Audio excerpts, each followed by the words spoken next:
ഞാനൊരു വീഡിയോ എൻ്റെ പ്രിയപ്പെട്ട പ്രേക്ഷകരെ ആദ്യം ഒന്ന് കാണിക്കാം. കാരണം കേരളത്തിൻ്റെ നന്മമരം, അച്ഛൻ, അങ്ങനെ പല നാമത്തിലും അറിയപ്പെടുന്ന ഒരു മഹത് വ്യക്തി, അല്ലെങ്കിൽ ഒരു നന്മമരമാണല്ലോ നമ്മുടെ പ്രിയപ്പെട്ട സുരേഷ് ഗോപി. കാരണം സുരേഷ് ഗോപി ആരെയും വഞ്ചിച്ചതായിട്ടോ ചതിച്ചതായിട്ടുള്ള കഥകൾ നിങ്ങൾ എവിടെയെങ്കിലും കേട്ടിട്ടുണ്ടോ? അത് കേൾക്കാൻ സാധിക്കത്തില്ല. കാരണം എന്ന് വെച്ച് കഴിഞ്ഞാൽ അദ്ദേഹം കേരളത്തിൽ അങ്ങനെയാണ് ജീവിച്ചുകൊണ്ടിരിക്കുന്നത്. എന്താണെങ്കിലും നമ്മുടെ നന്മമരത്തിൻ്റെ ഒരു വീഡിയോ എൻ്റെ പ്രിയപ്പെട്ട പ്രേക്ഷകർ ഒന്ന് കണ്ടതിന് ശേഷം വളരെ പ്രധാനപ്പെട്ട ഒരു വാർത്ത എൻ്റെ പ്രേക്ഷകരിലേക്ക് ഒന്ന് എത്തിക്കാനുണ്ട്. എനിക്ക് തോന്നുന്നു ഈ നന്മമരത്തെ കുറിച്ചിട്ട് അങ്ങനെ എതിരഭിപ്രായം പറയുന്ന ആൾക്കാരൊന്നും സിനിമയിൽ ഇല്ലെന്ന് തോന്നുന്നു. അതുകൊണ്ടായിരിക്കും ഈ ഹേമ കമ്മിറ്റി റിപ്പോർട്ട് പുറത്തു വന്നതിന് ശേഷം ഇദ്ദേഹത്തോട് സഹപ്രവർത്തകനായിട്ടുള്ള മുകേഷിനെ കുറിച്ചിട്ട് ചോദിച്ചപ്പോഴത്തേക്ക് ഇദ്ദേഹം പൊട്ടിത്തെറിച്ചു. കാരണം ഗോപിയുടെ രാഷ്ട്രീയം വേറെ, മുകേഷിന്റെ രാഷ്ട്രീയം വേറെ, പക്ഷെ രണ്ടുപേരും സഹപ്രവർത്തകരാണ്. പക്ഷെ സഹപ്രവർത്തകന് എന്തെങ്കിലും സംഭവിച്ചു കഴിഞ്ഞാൽ പിന്നെ നമ്മളെല്ലാവരും ഒന്നിച്ച് നിൽക്കും എന്ന് അറിയിക്കാൻ വേണ്ടിയാണോ നമ്മുടെ ഗോപി തമ്പുരാൻ ഇത്തരത്തിലൊരു പ്രകടനം മീഡിയ വൺ എന്ന് പറഞ്ഞ ചാനലിനോട് കാണിച്ചതെന്ന് എനിക്കറിയില്ല. എന്തായാലും നമുക്ക് ജസ്റ്റ് ഈ നന്മമരത്തിന്റെ വീഡിയോ ഒന്ന് കണ്ടിട്ട് വളരെ ഞെട്ടിക്കുന്ന ഒരു വാർത്ത നമ്മുടെ ശാന്തിവിള ദിനേശൻ പുറത്തുവിട്ടിട്ടുണ്ട്, അതും കൂടെ ഒന്ന് കാണാം. ഉണ്ടായേ പറ്റൂന്ന് ജനം പറയുന്ന ഒരു കാലം വരുന്നതിന് നിങ്ങൾ ഭയക്കണം. കൈകൾ ശുദ്ധമാണെന്ന് ഞാൻ ഇങ്ങനെ പറയില്ല. ഈ ഹൃദയം ശുദ്ധമാണ്. ഒരാളെയും ദ്രോഹിച്ചിട്ടില്ല, ഒരാളെയും ദ്രോഹിക്കുകയുമില്ല. വിസ്മയുടെ കാര്യം എടുക്കുമ്പോൾ തന്നെ ഞാൻ ആഗ്രഹിക്കുന്നുണ്ട്, തലേന്നെങ്ങാണോ ആ കുട്ടിയെ ഒന്ന് എങ്ങനെ എൻ്റെ നമ്പർ ഇങ്ങനെ തിരയുന്നുണ്ടായിരുന്നു. പത്രക്കാർ തന്നെയാണ് ഞാൻ അവിടെ ചെല്ലുമ്പോൾ, വീട്ടിൽ ചെല്ലുമ്പോൾ പറഞ്ഞത്. കുട്ടികൾക്ക് അച്ഛനും ആവണം, കാമുകനും ആവണം, ഭർത്താവും ആവണം, സഹോദരനും ആവണം. ഗോപി ഇതുവരെയും ആരെയും ദ്രോഹിച്ചിട്ടില്ല, അല്ലെങ്കിൽ ആരെയും അത്തരത്തിൽ ഉപദ്രവിച്ചിട്ടില്ല. കാരണം സ്ത്രീകളോടൊക്കെ വളരെ മാന്യമായി ഇടപെടുന്ന ഒരു മനുഷ്യനാണ്. നമ്മൾ മീഡിയ വണ്ണിനോട് പ്രത്യേക സ്നേഹം നമ്മുടെ ഗോപി തമ്പുരാനുണ്ട് കേട്ടോ. എന്തായാലും ശാന്തിവിള ദിനേശൻ, നമുക്കറിയാം ശാന്തിവിള ദിനേശൻ എല്ലാ കാര്യങ്ങളും വളരെ വെട്ടിത്തുറന്ന് പറയുന്ന ഒരു പ്രകൃതക്കാരനാണ്.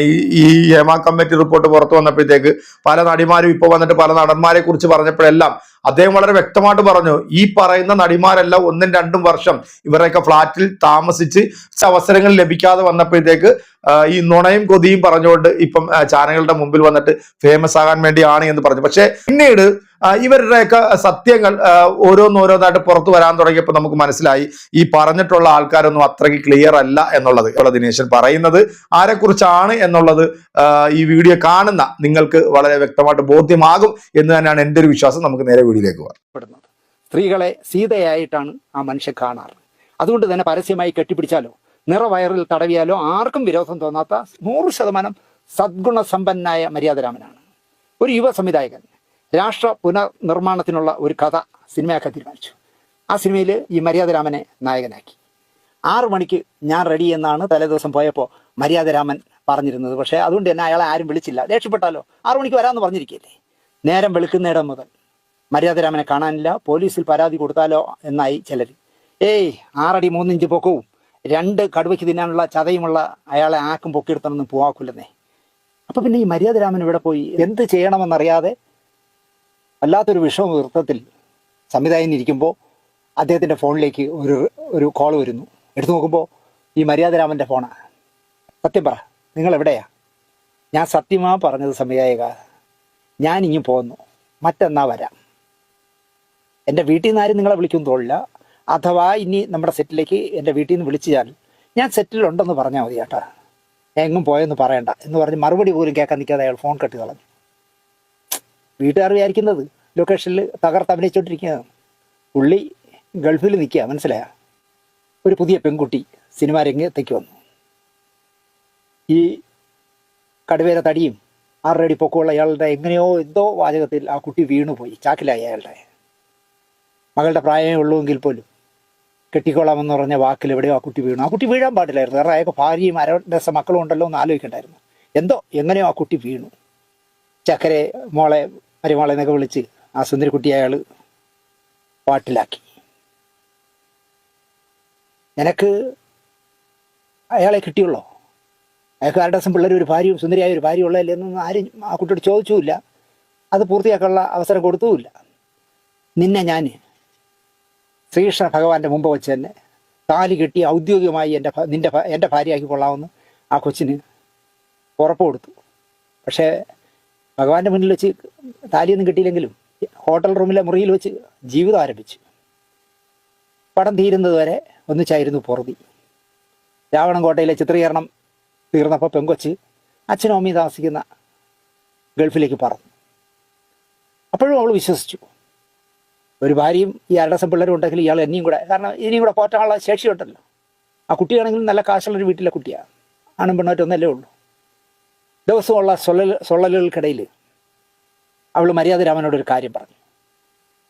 നാളെ മുതൽ 2 നാൾ അച്ഛനും അമ്മയും ഇവിടെ ഉണ്ടാവില്ല, ഞാൻ ഒറ്റയ്ക്ക് വീട്ടിലുള്ളൂ, ഗൾഫിലെ വീട്ടിലുള്ളൂ.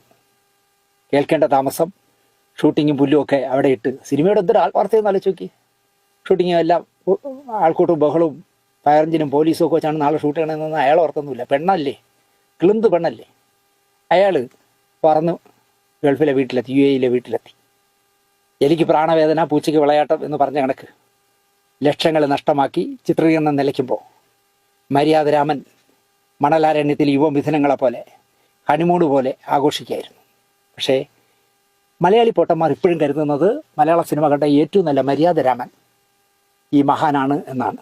ശാന്തിവിള ദിനേശന്റെ ഈ വെളിപ്പെടുത്തൽ കേട്ടിട്ട് നിങ്ങൾക്ക് ഏകദേശം ആളെ പിടികിട്ടി കാണുമെന്ന് എനിക്ക് തോന്നുന്നു. കാരണം ഒരു 10-24 വയസ്സുള്ള പെൺകുട്ടികളെ കണ്ടു കഴിഞ്ഞാൽ അവരെ ഞാൻ ഇങ്ങനെ അങ്ങോട്ട് കെട്ടിപ്പിടിച്ചിട്ട് ആ മണം ഇങ്ങനെ വലിച്ചെടുക്കും എന്ന് പറഞ്ഞിട്ടുള്ള നമ്മുടെ കേരളത്തിന്റെ നന്മപരമായിട്ടുള്ള അദ്ദേഹത്തെ കുറിച്ചിട്ട് തന്നെയാണ് നമ്മുടെ ശാന്തിവിള ദിനേശൻ ഇത്രയും വളരെ ഞെട്ടിക്കുന്ന ഒരു വാർത്ത പുറത്തുവിട്ടിരിക്കുന്നത്. അതുകൊണ്ട് തന്നെ ആയിരിക്കും എനിക്ക് തോന്നുന്നു ഈ ഹേമ കമ്മിറ്റി റിപ്പോർട്ടിനെ കുറിച്ചിട്ട് ഇദ്ദേഹത്തോട് ആരെങ്കിലും ഒക്കെ ചോദിക്കുമ്പോഴത്തേക്ക് ഈ വെളിച്ചപ്പാട് തുള്ളുന്നതാണൊക്കെ തുള്ളി പത്രക്കാരുടെയും അവരുടെയൊക്കെ നെഞ്ചത്തോട്ട് ചാടി കയറുന്ന, അല്ലെങ്കിൽ മറ്റേ IPS അങ്ങോട്ട് ശരീരത്തോട്ട് കയറിയിട്ട് പ്രതികരിക്കുന്നതെന്നാണ് എനിക്ക് തോന്നുന്നത്. കാരണം ഇത്തരത്തിലുള്ള വാർത്തകൾ ഒരു ചാനലുകളും റിപ്പോർട്ട് ചെയ്തിട്ടില്ല എന്നുള്ളത് കൂടെ നമ്മൾ മനസ്സിലാക്കേണ്ടതുണ്ട്. എന്തായാലും എൻ്റെ പ്രിയപ്പെട്ട പ്രേക്ഷകരെ, ഈ വീഡിയോ കണ്ടിട്ടുള്ള നിങ്ങൾക്ക് വളരെ കൃത്യമായിട്ട് കാര്യങ്ങൾ മനസ്സിലായിട്ടുണ്ടെന്നാണ് തോന്നുന്നത്. എന്തായാലും ഈ നന്മമരത്തെ കുറിച്ചിട്ട് നിങ്ങളുടെ അഭിപ്രായം എന്താണോ അത് നമ്മുടെ കമന്റ് ബോക്സിൽ അറിയിക്കാം. മറ്റൊരു വീഡിയോയിൽ കാണാം.